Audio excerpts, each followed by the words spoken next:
ஏன்னா இதை முக்கியமா சொல்லியே ஆக வேண்டும். நீங்களாம் நகரப்புற மக்கள் அன்றாடம் இன்றைக்கு உணவுப் பொருட்களை வாங்கிதான் சமைத்தாக வேண்டும்.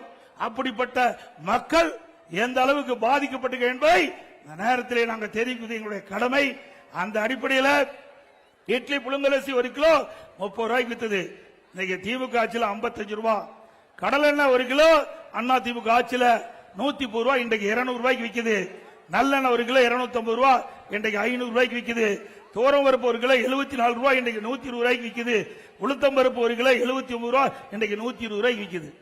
இப்படி விலைவாசி விண்ணை முட்டுகின்ற அளவுக்கு விலை உயர்கின்ற போது இந்த அரசு என்ன நடவடிக்கை எடுத்திருக்க வேண்டும்? உடனடியாக விலை கட்டுப்பாட்டு மைய நிதியை ஒதுக்கி எந்த மாநிலத்தில் இந்த உணவுப் பொருட்கள் விலை குறைவாக இருக்கின்றதோ அங்கே கொள்முதல் செய்து இங்கே கூட்டு அமைப்பின் மூலமாக இந்த விலை சரி செய்திருந்தால் ஒரு நல்ல அரசாங்கம். ஆனால் அனைத்து இந்திய அண்ணா திராவிட முன்னேற்ற கழகம் இப்படி அத்தியாவசிய உணவுப் பொருள் விலை ஏறுகின்ற பொழுது அந்த உணவுப் பொருள் விலையை கட்டுப்படுத்துவதற்காக விலை கட்டுப்பாட்டு நிதியம் என்று ஒரு 100 கோடி ரூபாய் நான் ஒதுக்கி தந்தேன்.